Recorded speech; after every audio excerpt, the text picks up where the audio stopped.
J'ai commencé à m'intéresser au monde de l'investissement à l'âge de 11 ans.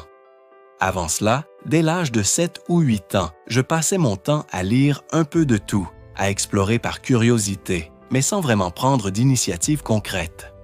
Je remettais toujours à plus tard. Donc, même si le sujet me fascinait déjà, je ne me suis réellement lancé qu'à 11 ans. Cette année-là, j'ai acheté ma première action.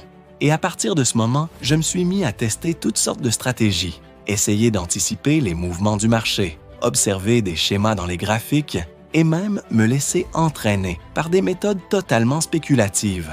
C'était très stimulant. J'y prenais un certain plaisir, même si, en réalité, je ne gagnais pas d'argent.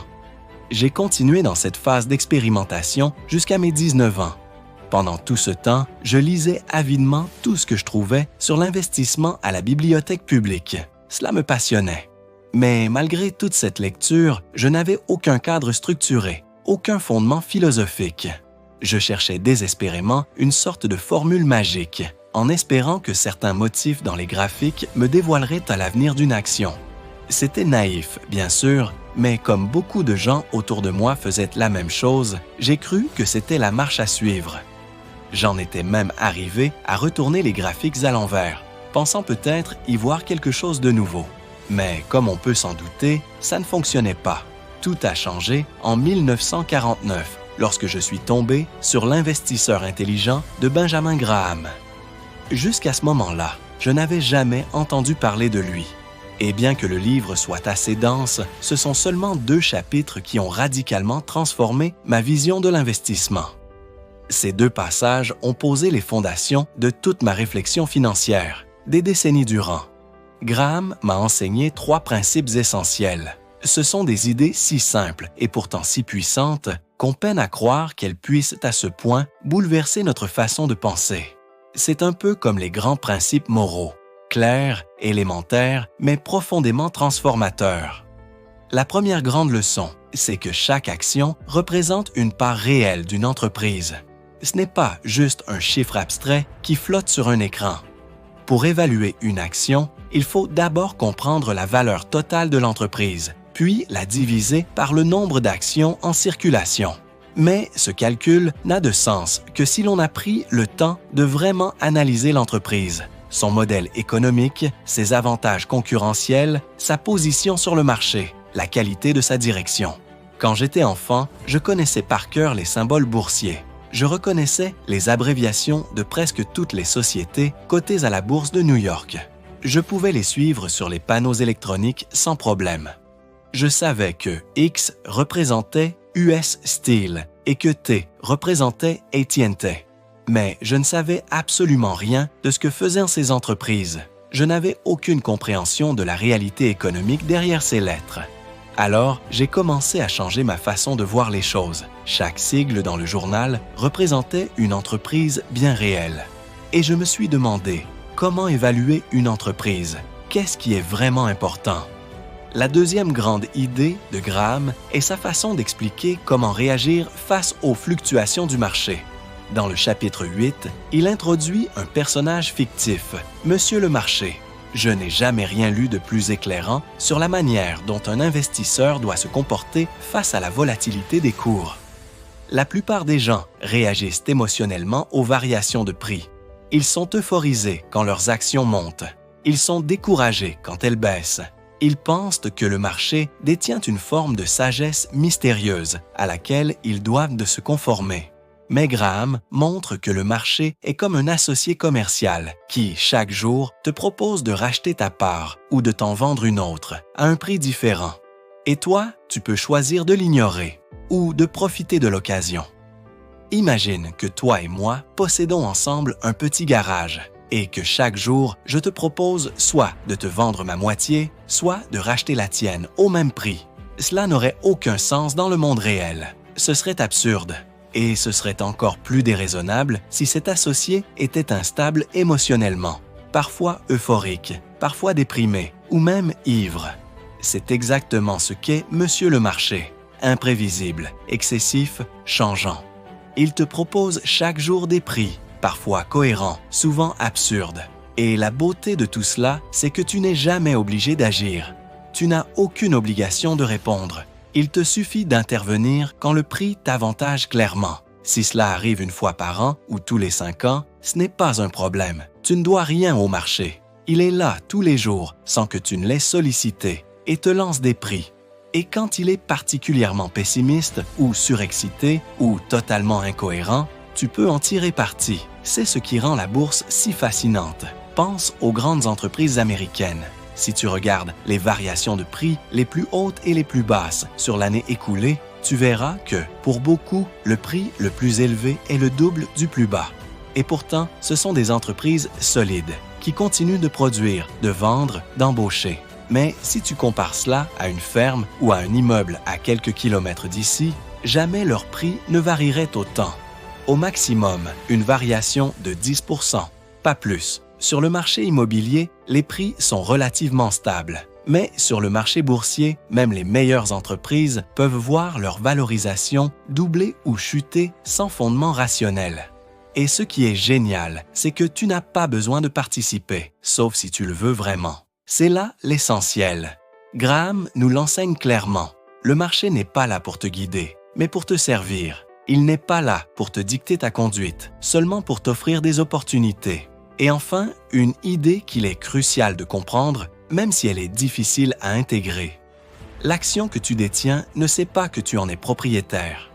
Tu peux très bien posséder un certificat d'action de la plus grande entreprise du monde. Cette entreprise n'en saura jamais rien. L'action continue d'être échangée, totalement indifférente à ta présence. Toi, tu ressens toutes sortes d'émotions à son sujet, mais elle n'en a aucune à ton égard. Elle n'est rien d'autre qu'une part d'une entreprise. Si cette entreprise vaut réellement ce que tu as payé, alors c'est un bon investissement. Sinon, c'est que tu t'es trompé. Tout repose sur une seule chose, évaluer correctement l'entreprise.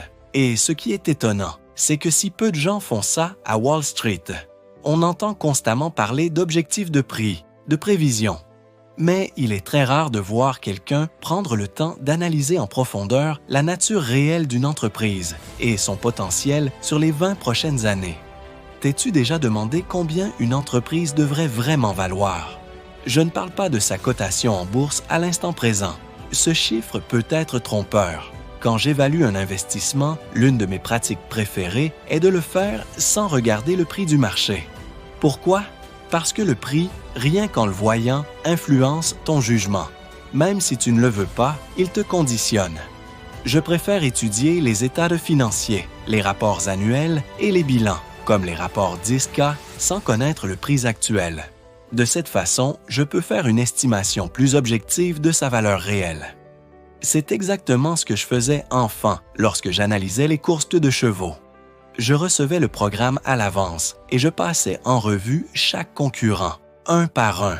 S'il y avait 10 chevaux dans une course, je savais que les probabilités de victoire devaient totaliser 100%.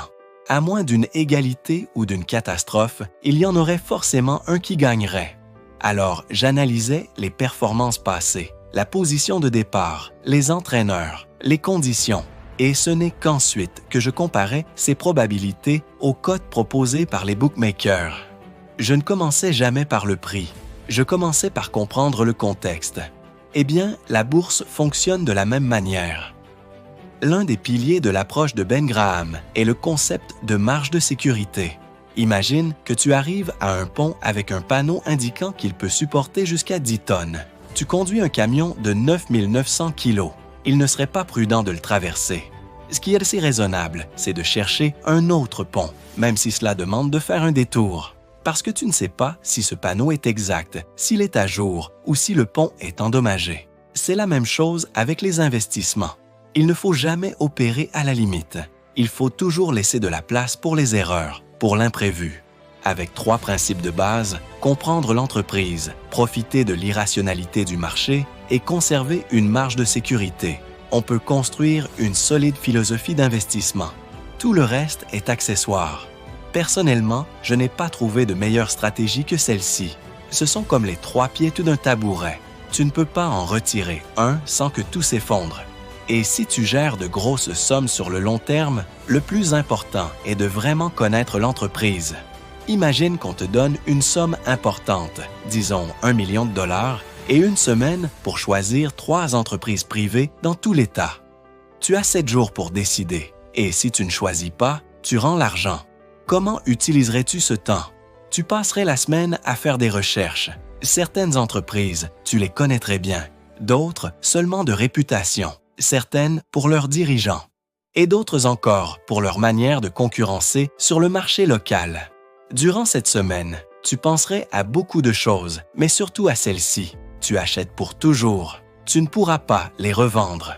Alors, tu chercherais des entreprises avec un avantage clair et durable sur la concurrence. Tu n'opterais pas pour une franchise de restauration rapide simplement parce qu'il n'y a pas de concurrence dans cette zone aujourd'hui. Tu sais que très vite apparaîtront des McDonald's, Wendy's ou autres marques. C'est pourquoi ce qui t'intéresse n'est pas seulement le bénéfice actuel, mais si l'entreprise a un avantage qu'elle peut conserver dans le temps. Cela suppose une forme de protection contre la concurrence. Le marché, c'est comme une guerre de château fort. À chaque fois que quelqu'un en construit un, d'autres essaient de le conquérir. C'est ça, le capitalisme. Si tu ouvres une boutique qui marche bien, bientôt un autre ouvrira une boutique similaire.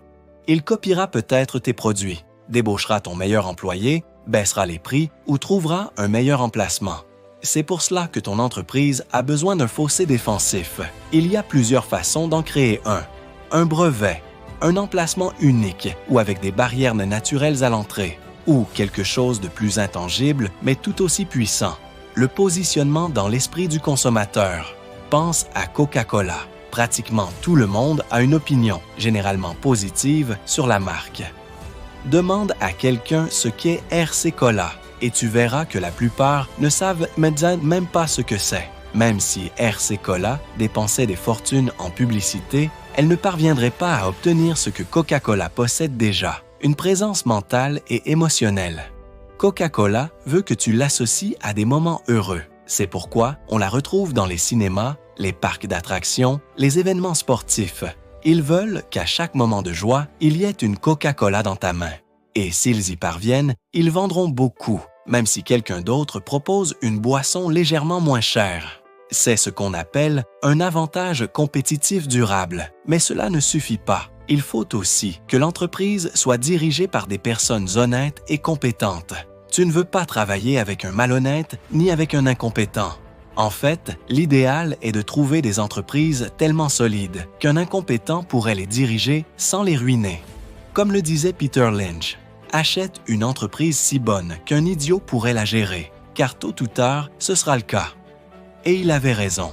D'ailleurs, il n'y a pas longtemps, un groupe d'étudiants m'a posé une question à ce sujet. Que va-t-il se passer avec Berkshire lorsque je deviendrai un peu impulsif?